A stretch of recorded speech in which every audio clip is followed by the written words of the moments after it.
झारखंड में mob lynching के दोषियों को मौत की सजा। प्रिवेंशन ऑफ लिंचिंग विधेयक पास, बीजेपी ने बताया काला अध्याय, कहा ये झारखंड विरोधी बिल।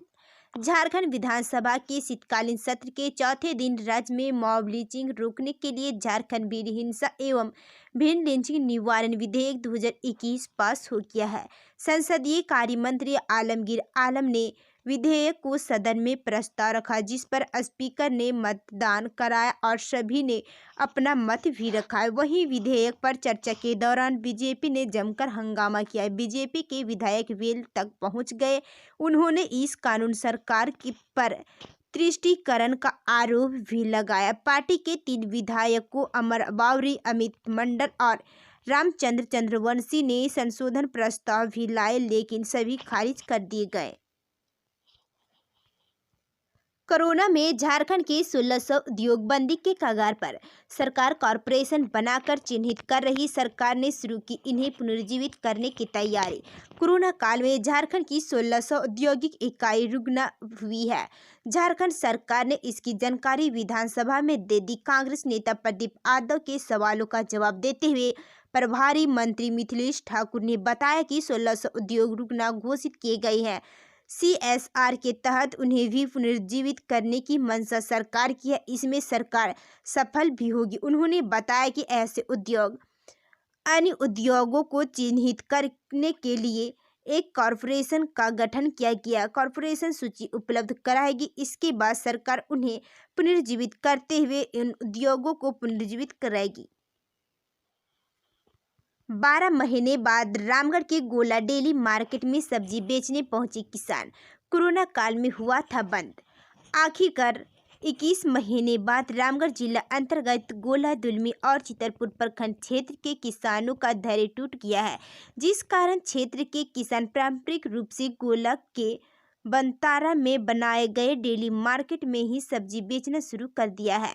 कोरोना काल में प्रशासन द्वारा यहां के डेली मार्केट को बंद कर दिया गया था। इस मार्केट को तिलरा में लगाया जा रहा है। इससे पहले किसान हाई स्कूल डभातू के समीप बाजार लगाया जा रहा था, जिस कारण जहां तहां बाजार लगने से किसान काफी परेशान हो रहे हैं। झारखंड विधानसभा में उठा बांग्लादेश का मुद्दा। JPSC विवाद पर बीजेपी के विधायक ने फाड़ा ध्यान आकर्षण का कागज, स्पीकर ने किया निलंबित। झारखंड लोक सेवा आयोग के मुद्दे पर विपक्ष बीजेपी का हंगामा विधानसभा के शीतकालीन सत्र के चौथे दिन मंगलवार को भी जारी है।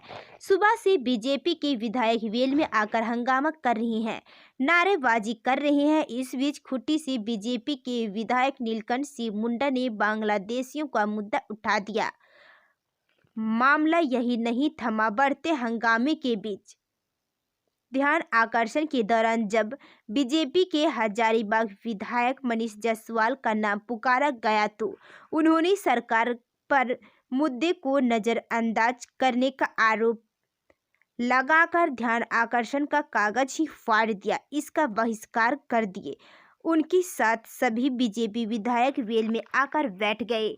इसका कांग्रेस के विधायक प्रदीप यादव ने विरोध किया। उन्होंने बताया कि ये विधानसभा की अवमानना है। बीजेपी विधायक पर कार्रवाई करने की मांग को लेकर सत्ता पक्ष के विधायक वेल में आ गए।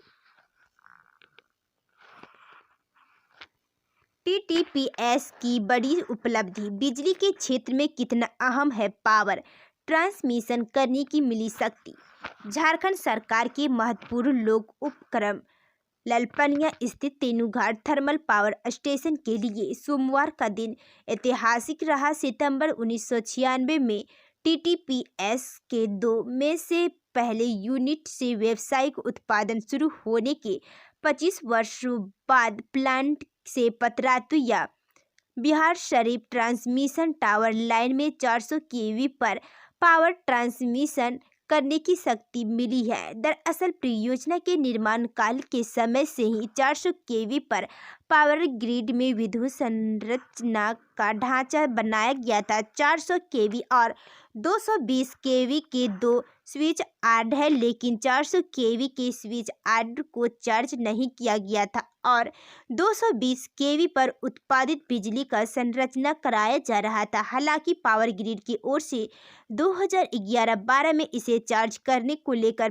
पहल की गई थी, लेकिन प्रोजेक्ट शिथिल रहा। इधर कुछ महीनों से TVNL के MD अनिल कुमार शर्मा ने इस ओर ध्यान देकर 400 केवी के स्विच यार्ड में ICT1 को चार्ज करवाने की प्रक्रिया शुरू कराई और सोमवार को इसमें सफलता भी मिल गई। गुमला पुलिस ने 24 घंटे में किया हत्याकांड का खुलासा। वन विभाग का गुप्तचर होने के शक में हुआ था हिफजुन का कत्ल, देने वाले बनी वजह। गुमला पुलिस ने 24 घंटे के अंदर हिफजुन अंसारी उर्फ हिफजुन मंसूरी हत्याकांड का खुलासा कर दिया है। मंगलवार को पुलिस ने इस मामले में 3 आरोपियों को गिरफ्तार करने के साथ हत्या में इस्तेमाल किया गया हथियार और वाहन बरामद कर लिया। बताया जा रहा है कि वारदात को आपसी रंजिश में अंजाम दिया गया है। आरोपियों को शक था कि हिफजुन वन विभाग के अधिकारियों के लिए गुप्तचर का काम करता था। इन बीच लकड़ी बेचने के अवैध धंधे में पैसे के लेन देन को लेकर विवाद हो गया था। इन कारण युवकों को रास्ते से हटाने का फैसला किया गया। सोमवार की सुबह युवक की लाश रायडी थाना क्षेत्र के बिरकेरा रोड स्थित मिली नदी के पुल के पास से बरामद की गई। इसे पिकअप वैन में लाकर फेंक दिया गया।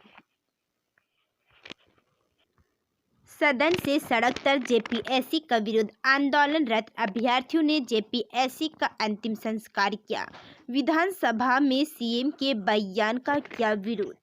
राज्य के में झारखंड लोक सेवा आयोग की 7वीं से 10वीं पीटी की परीक्षा सड़क से सदन तक जारी है। सदन में जहां बीजेपी इसका जबरदस्त विरोध कर रही है, वहीं सड़क पर अभ्यर्थी का आंदोलन जारी है। इस क्रम में अभ्यर्थियों ने मंगलवार को राजभवन के पास जेपीएससी की आरती यात्रा निकाला, साथ ही इसका अंतिम संस्कार किया। अभ्यर्थियों का कहना है कि जेपीएससी परीक्षा में हुई धांधली के कई सबूत हमने दिखाए, बावजूद इसके सरकार का इस पर कोई ध्यान नहीं। धांधली रोकने और इसकी जांच करने की जगह सरकार आंदोलनकारियों पर ही आरोप लगा रही है।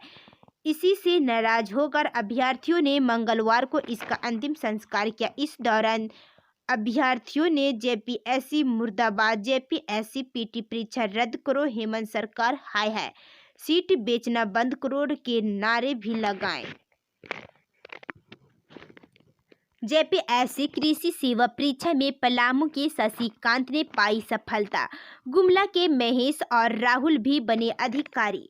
कृषि सेवा परीक्षा का रिजल्ट आ गया है। पलामू जिला अंतर्गत हैदरनगर के काजीनगर गांव निवासी शशिकांत कुमार ने सफलता पाई है। वहीं गुमला जिला अंतर्गत सिसई के महेश राम और भरनो के राहुल महली ने भी सफलता हासिल की है। पलामू जिला अंतर्गत हैदरनगर थाना क्षेत्र के काजीनगर गांव निवासी रिटायर्ड शिक्षक राम का पुत्र शशिकांत कुमार जेपीएससी कृषि सेवा परीक्षा में उत्तीर्ण होकर सहायक कृषि निदेशक सह अनुमंडल कृषि पदाधिकारी का पद हासिल किया है। इसकी खबर मिलते ही उसके गांव में उत्सव का माहौल कायम हो गया। शशिकांत ने बताया कि उसने matric, Garhwa, inter, GLA college Medininagar और भौतिक ऑनर्स स्नातक की शिक्षा रांची कॉलेज रांची से ली।